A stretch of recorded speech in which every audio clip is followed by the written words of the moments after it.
Welcome back to a new day on TV3, and thanks to Amake and Sandra. We have more to come this morning. For now, we are going to look at entrepreneurship in Ghana.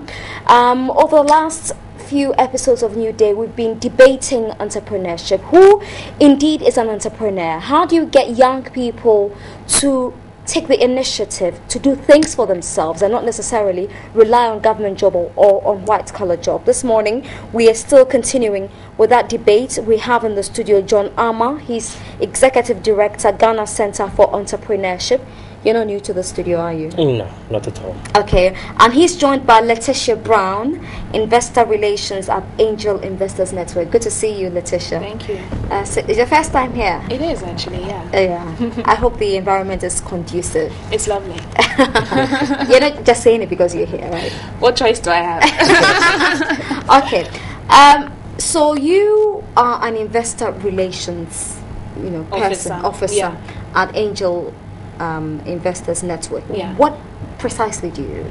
Ghana Angel Investor Network. It's a platform that connects entrepreneurs with investors. So high net worth individuals, people from our business community, established entrepreneurs that want to invest in startup companies. And I basically manage the network. Okay. Is it difficult getting young entrepreneurs here and, networking them with investors? There are challenges, most definitely, yeah.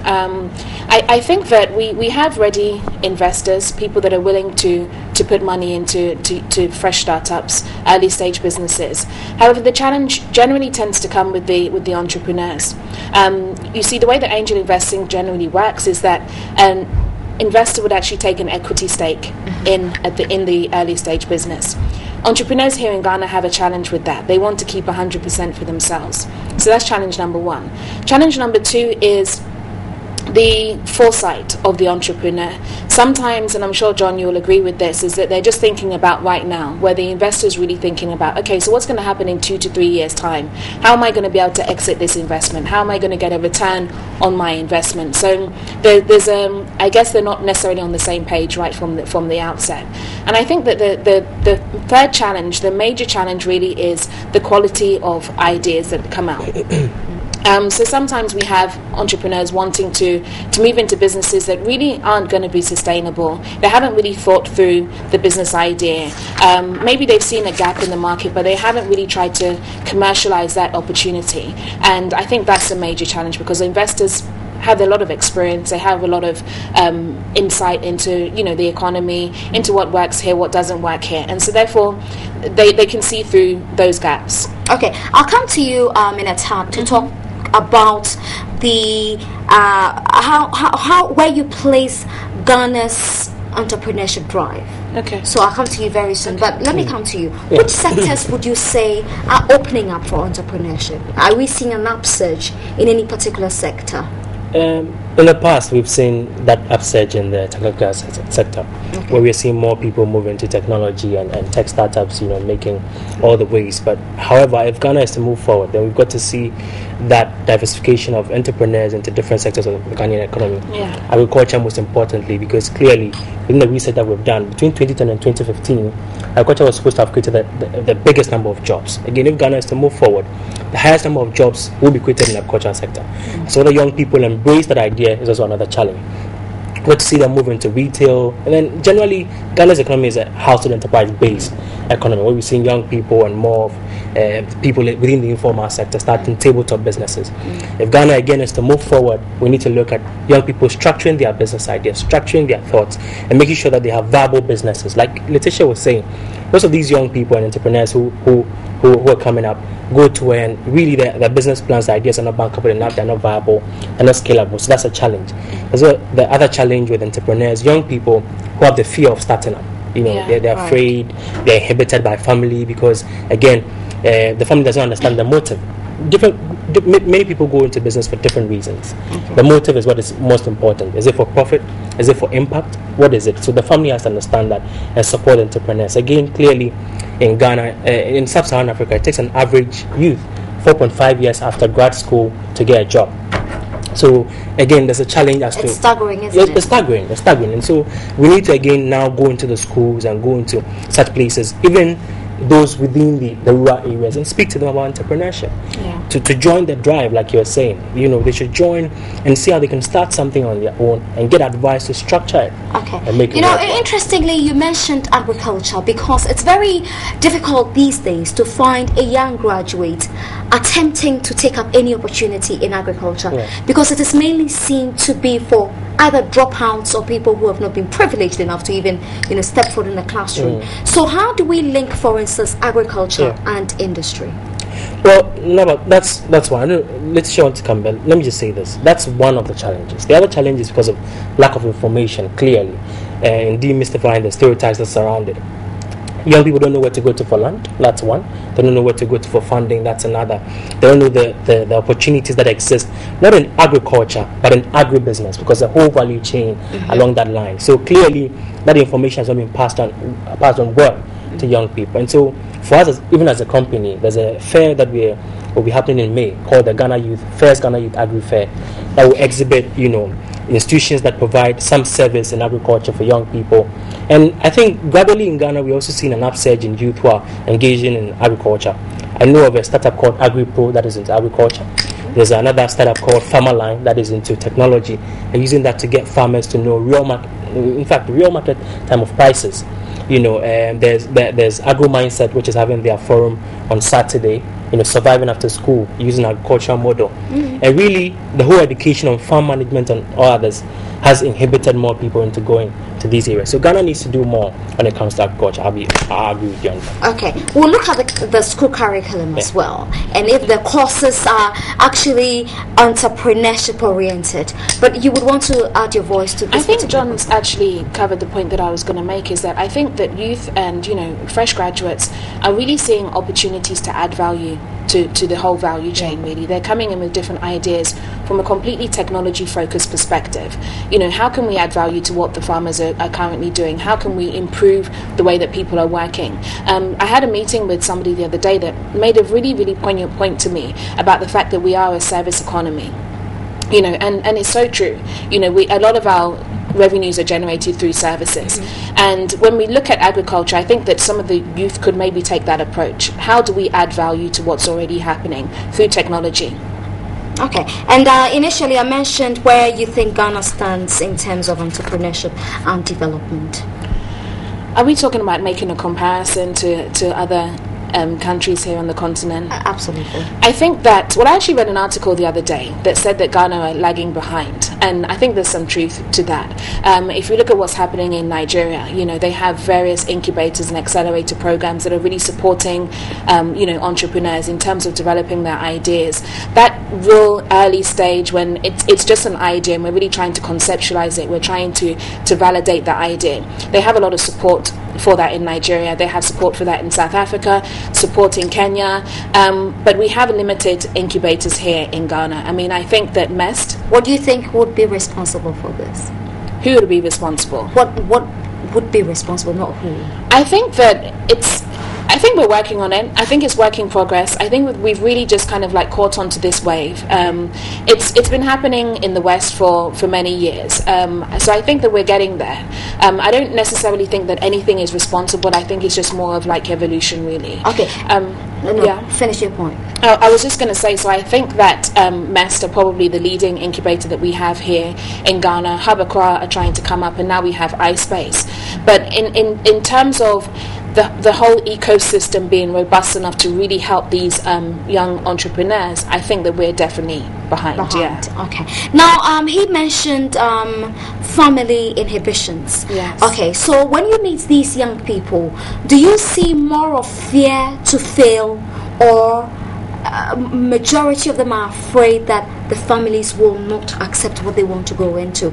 Especially if your father has worked so hard to invest in your education, they feel that they have a say in what you want to do after school. Most definitely. I think, I can even speak from personal experiences. When I moved into this role, I didn't tell my family for some time. Why? Because I think that the general perception was, well, this is it's a new thing. Angel investing is not really established in Ghana. Are you sure that they're going to be able to pay your salary? Are you sure that you're going to be able to that it's going to be sustainable. You have a very comfortable job where you are. Why are you moving? And we have that kind of mindset. It's cultural. It's part of us. So I can understand the apprehension of the parents, and I can understand why youth will be a little bit apprehensive to let their parents know that I don't want to take a job in a bank or an insurance firm. I want to go out there and try something for myself. So it's definitely there. It's real. But youth are breaking through. Don't you agree? Yeah. They're breaking through those barriers, and they're saying that no, I'm going to prove you wrong.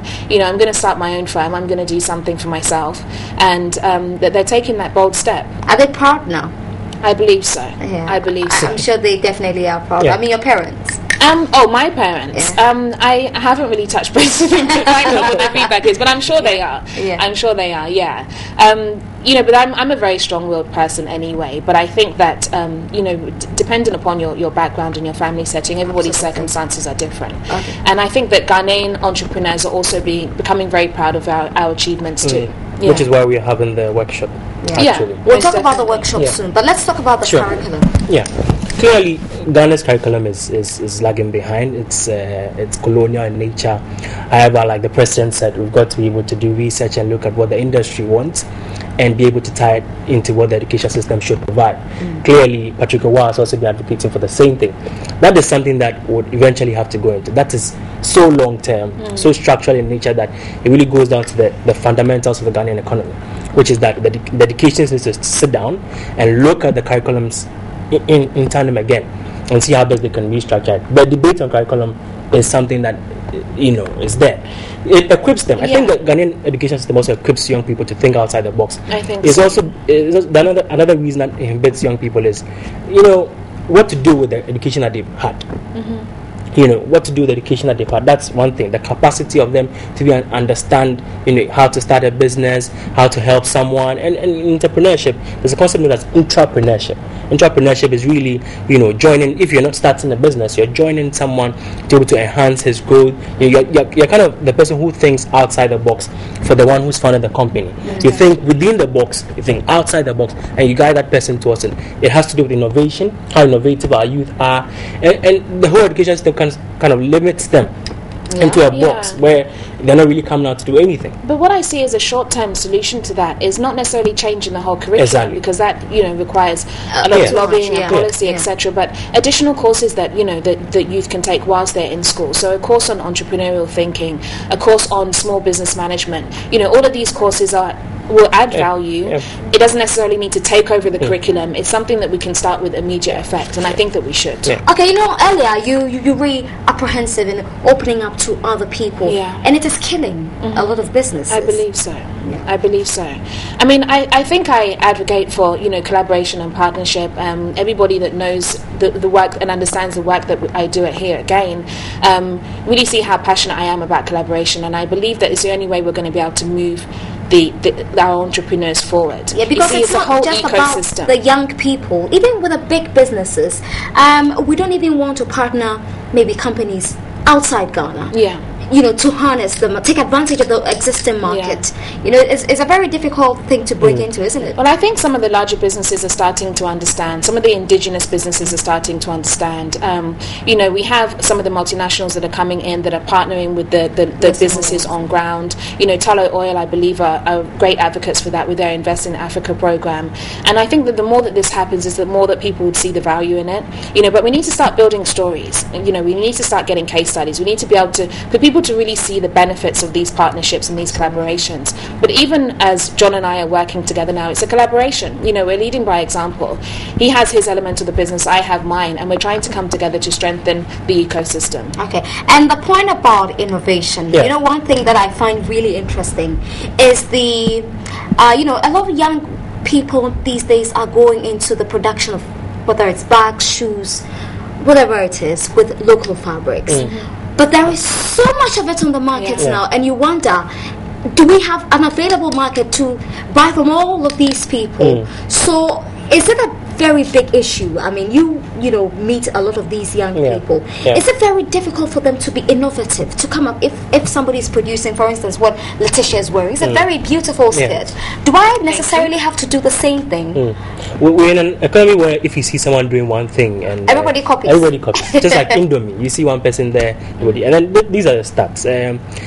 People start businesses because they've seen that someone has started and they can do better. They can do better, or they see a gap and they feel this market has not been, this area has not been tackled yet, and so they do so. The lack of innovation stems from the fact that they don't get the right advice. The marketing strategies are not clearly outlined. The distribution channels are clearly not outlined, and so they concentrate on the same market that is being saturated by all these independent, producers of the same product. So where do they go? So what they need to do is actually to sit down and review their business strategy and look at the links within the market and focus, because the market is big. Even though it's saturated, it's big. You can concentrate on a particular class and desegment it. If you're focusing on women and women accessories, within that same women bucket, you have teenagers, you have young ladies who are in the tertiary institution. So if you're able to study the client and know what product is good for that client, differentiation. You need to be able to differentiate yourself if you want to get ahead. If you decide that, okay, I'm going to make skirts like this, and you're making these skirts along with 20,000 other women in Ghana, you're going to remain self-employed, probably employing 1 or 2 people. If you want to build it into a business, then you're going to have to differentiate yourself in some kind of way. If you want to be able to grow beyond your competitors, then you need to find a way of differentiating yourself. And I think that's even where you come in terms of the services that you offer. Which is where we come in as a business. Consulting for firms, making sure that the business model is right. Because clearly, business strategy is different from the business model. The business model makes you stand out as a company and clearly specifies your target, your product, and who you're selling to. Which we don't understand in this country. And it boils down to the basis of entrepreneurship, which is really value. Of what value is your product to this person than it is to another.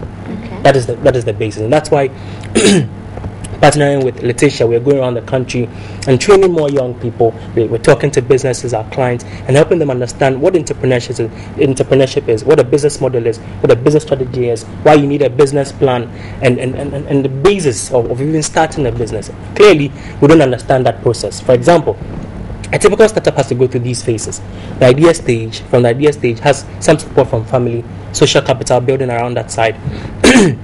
And then from there, moving to the second round, which is really seed funding. Seed funding is where you go to some of us, like, GCI, and we help you start up, we validate your model, you're able to create one idea that is bankable. From there, we can pass you on to somebody like Letitia, who many people watching us right now will not know. Because what she does is new. Behind the scenes, anyway. She's behind the scenes. People don't understand. Letitia, come out more. Yeah, people don't understand the concept of angel investors, who an angel investor is, who a venture capitalist is, and the others that exist. There are accelerators, which she mentioned. People don't get that concept. That's why we are going around the campuses. It's awareness. Yes, it's awareness. Really, it's lack of information. Baby steps, and I think we have to take baby steps. Yes. So from seed A, you move to the series funding, Series A funding, which is really getting the big bucks into your company. $1 million, $2 million. Then now you move on. Calm down, John. I know, $1 million. I know that. It's interesting listening to both of you. It gives a lot of people watching a sense of hope. Because I know of a few people who have actually taken the bull by the horn to start something for themselves, and a few months down the line it just collapsed because they were not privileged enough to have such advice.